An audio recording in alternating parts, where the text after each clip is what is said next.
ఈరోజు మన ఈ వీడియోలో కమ్మని రుచితో సింపుల్‌గా చేసుకునే ఎగ్ ఫ్రైని చూపించబోతున్నాను. ఎక్కువ మసాలాలు వాడకుండా తక్కువ టైంలోనే రుచిగా ఇలా చేసుకొని తింటే కడుపు నిండా తినేయొచ్చు. చూస్తే నోరూరిపోతుంది కదా! సో, డెఫినెట్‌గా ట్రై చేయండి. మరి లేట్ చేయకుండా సింపుల్ అండ్ టేస్టీగా చేసి ఈ ఎగ్ ఫ్రైని ఎలా చేయాలో ఇప్పుడు చూద్దాం రండి. ముందుగా గుడ్లను తీసుకొని బాగా ఉడికించండి. ఇక్కడ నేను 5 గుడ్లను తీసుకున్నాను. మీరు కావాలంటే గుడ్ల క్వాంటిటీని పెంచుకొనైనా లేదా తగ్గించైనా తీసుకోవచ్చు. గుడ్లు ఉడికేలోగా మరో పక్కన ఒక 3 ఉల్లిపాయని తీసుకోండి. మనం తీసుకున్న 5 గుడ్లకు ఇలా 3 మీడియం సైజ్ ఉల్లిపాయలైతే సరిపోతాయండి. మీకు గ్రేవీ ఇంకా ఎక్కువగా ఉండాలంటే 4 ఉల్లిపాయల వరకైనా తీసుకోవచ్చు. సో, ఇలా తీసుకున్న ఈ ఉల్లిపాయల్ని సన్నగా తరిగి తీసుకోండి. వీలైనంత వరకు ఇలా సన్నగా తరిగి తీసుకోండి.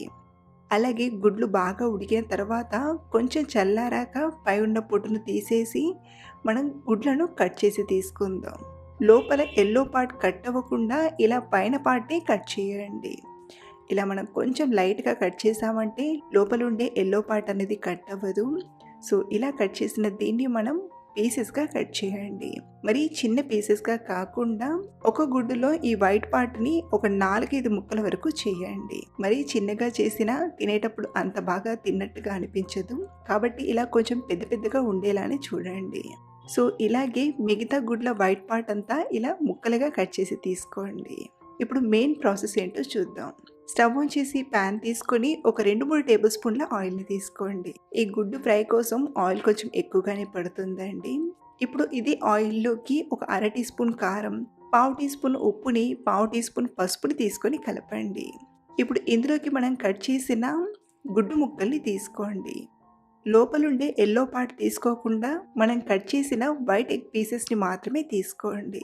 ఇలా మనం ఫ్రై చేసి చేయడం వలన మనం తినేటప్పుడు కొంచెం క్రిస్పీగా చాలా మంచి టేస్ట్‌గా వస్తాయి. కాబట్టి ఇలా కలుపుతూ ఇవి కొంచెం క్రిస్పీగా అయ్యేంత వరకు బాగా ఫ్రై చేయండి. లైట్‌గా గోల్డెన్ కలర్‌కి ఇలా వచ్చాక ఇప్పుడు వీటిని ప్లేట్‌లోకి తీసుకొని రెడీగా పక్కనుంచేయండి. అలాగే మనకు మిగతా ప్రాసెస్ చేయడానికి ఆయిల్ అనేది సరిపోతుందండి. ఇప్పుడు ఇందులోకి మనం ఫ్రై చేసిన ఉల్లిపాయల్ని తీసుకొని కలుపుతూ బాగా ఫ్రై చేయండి.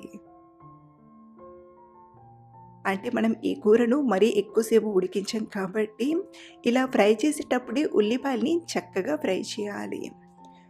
ఒక 4, 5 నిమిషాలు ఇలా ఫ్రై చేశాక చూపిస్తున్నాను.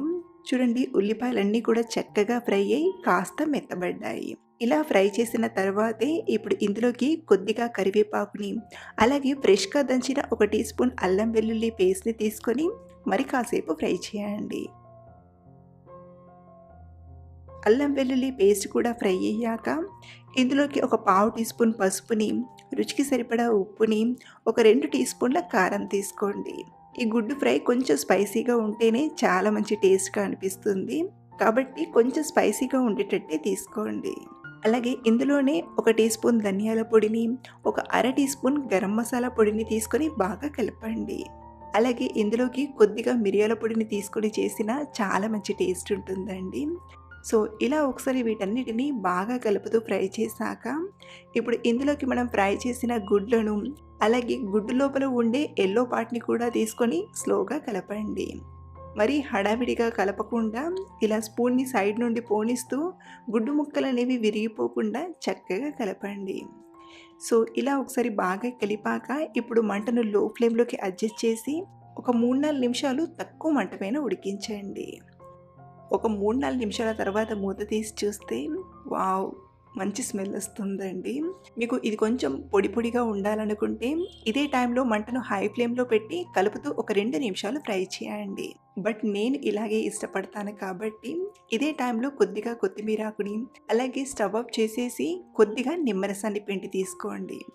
ఇలా చివర్లో నిమ్మరసం పిండడం వలన పుల్ల పుల్లగా, కారం కారంగా చాలా మంచి టేస్ట్ ఉంటుంది.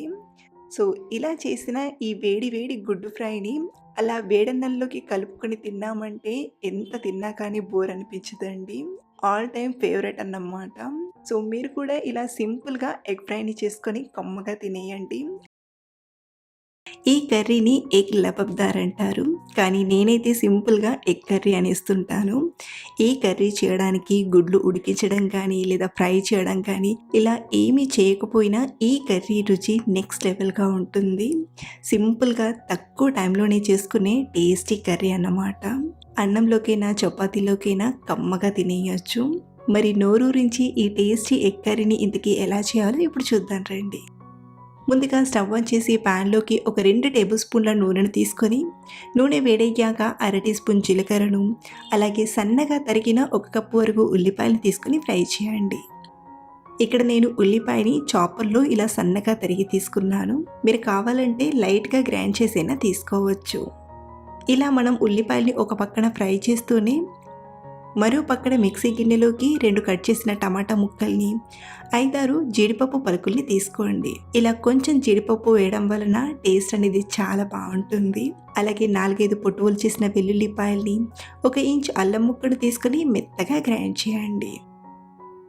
చూడండి, ఇలా మెత్తగా గ్రైండ్ చేసి పక్కనుంచేయండి. మరో పక్కన ఉల్లిపాయలు కూడా చక్కగా ఫ్రై అవుతున్నాయి కదా. ఇలా ఇవి బాగా ఫ్రై అయ్యి లైట్గా గోల్డెన్ షేడ్లోకి వచ్చాక ఇందులోకి మనం గ్రైండ్ చేసిన టమాటా ప్యూరీని తీసుకొని బాగా ఫ్రై చేయండి. ఆయిల్ అనేది సెపరేట్ అయ్యేంత వరకు ఇలా కలుపుతూ బాగా ఫ్రై చేయండి. ఒక 2-3 నిమిషాలు అయ్యేసరికి ఇదంతా చక్కగా ఫ్రై అయ్యి లైట్గా ఆయిల్ అనేది ఇలా సెపరేట్ అవుతుంది. ఇదే టైంలో మంటను లో ఫ్లేమ్లో పెట్టి ఒక 2-3 టీ స్పూన్ల పెరుగుని తీసుకొని బాగా కలపండి. ఇక్కడ నేను పెరుగుని తీసుకున్నాను కదా, మీరు కావాలంటే ఈ పెరుగుకి బదులుగా పాలపైన మీగడను తీసుకొని చేసిన చాలా మంచి టేస్ట్ ఉంటుంది. మీగడను కూడా ఇలా బాగా కలిపి తీసుకోండి. సో ఇలా బాగా కలిపిన ఈ పెరుగుని మరో పక్కన ఫ్రై అవుతున్న ప్యాన్లోకి తీసుకోండి. పెరుగుని తీసుకునేటప్పుడు మంటను లో ఫ్లేమ్లోనే పెట్టి ఇలా పెరుగు మొత్తం తీసుకొని అంతా కలిసేలా బాగా కలపండి. ఇలా ఒకసారి చక్కగా మిక్స్ అయ్యేలా కలిపాక ఇప్పుడు ఇందులోకి 1/2 టీ స్పూన్ పసుపును, 2 టీ స్పూన్ల కారం, రుచికి సరిపడా ఉప్పుని, 1 టీ స్పూన్ ధనియాల పొడిని, అర టీ స్పూన్ గరం మసాలా పొడిని తీసుకొని బాగా కలపండి. ఇలా ఒక 30 సెకండ్స్ కలుపుతూ బాగా ఫ్రై చేశాక ఇప్పుడు ఇందులోకి గ్రేవీకి సరిపడా నీళ్ళను తీసుకోండి. మరీ ఎక్కువగా కాకుండా గ్రేవీ అనేది కొంచెం చిక్కగా ఉండేట్లు ఇలా అరకప్పు కానీ లేదా 3/4 కప్పు వరకు కానీ నీళ్ళను తీసుకొని బాగా కలపండి. దీనికంటే మరీ పలుచగా ఉంటే కర్రీ టేస్ట్ అనేది అంతగా బాగోదు. కాబట్టి ఇలా కొంచెం చిక్కగానే ప్రిపేర్ చేయండి. సో ఇలా నీళ్ళను తీసుకొని ఒకసారి బాగా కలిపాక ఒక 2-3 నిమిషాలు తక్కువ మంట పైన ఉడికించండి. ఇలా ఒక పక్కన గ్రేవీ ఉడుకుతూ ఉంటుంది, మరో పక్కన ఒక 4 గుడ్లను తీసుకోండి. ఇక్కడ నేను గుడ్లను డైరెక్ట్గా ప్యాన్లోకి తీసుకోకుండా ముందుగా గిన్నెలోకి తీసుకుంటున్నాను. ఇలా చేయడం వలన గుడ్డు షేప్ అనేది పాడవకుండా ఉంటుంది. మీరు కావాలంటే డైరెక్ట్గా అయినా తీసుకోవచ్చు. సో ఇలా ఒక్కొక్క గుడ్డును పగలగొట్టుకుంటూ ప్యాన్లోకి తీసుకోండి. ప్యాన్లోకి తీసుకునేటప్పుడు కర్రీని ఇలా కొంచెం జరిపి గుడ్డు మిక్స్ని తీసుకోండి. ఇలాగే మనం తీసుకున్న 4 గుడ్లను ఒక్కొక్కటిగా పగలగొట్టుకుంటూ గుడ్డు మిక్స్ని తీసుకోండి. ఇప్పుడు దీనిపైనే నేను కొంచెం కారపొడిని స్ప్రింకిల్ చేస్తున్నాను. మీరు కావాలంటే మిరియాల పొడినైనా తీసుకోవచ్చు.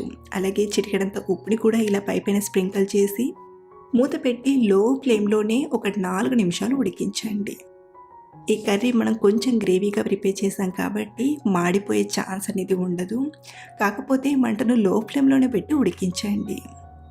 ఒక 4 నిమిషాల తర్వాత మూత తీసి ఇంతకీ మనం తీసుకున్న ఈ ఎగ్స్ ఉడికాయలేదో తెలియడానికి ఫోర్క్ స్పూన్తో ఇలా గుజ్జు చూడండి. ఇలా గుజ్జు చూసామంటే క్లియర్గా అర్థమైపోతుంది. ఇక్కడ మనకైతే ఈ గుడ్లని కూడా చక్కగా ఉడికాయి. అలాగే ఇలా స్పూన్తో చిన్నగా లేపి చూసినా కానీ చూసారా, ఎగ్ అనేది చక్కగా ఉడికింది. మీరు కావాలంటే ఇలా ఉడికాక మరో పక్కకి తిప్పైనా ఉడికించవచ్చు. ఇప్పుడు చివరిగా కొంచెం కసూరి మేతిని అలాగే కొంచెం కొత్తిమీర ఆకుని ఇలా స్ప్రింకిల్ చేసినట్టుగా తీసుకొని స్టవ్ ఆఫ్ చేసేయడమే. అన్నంలోకైనా చపాతీలోకైనా చిటికెలో కర్రీ చేయాలంటే ఓసారి ఇలా ట్రై చేసి చూడండి. లొట్టలు వేసుకుంటూ మరీ తినేస్తారు. అలాగే మీరు ట్రై చేశాక మీకు ఎలా కుదిరిందో కింద కామెంట్లో షేర్ చేయడం మర్చిపోకండి. Thanks for watching.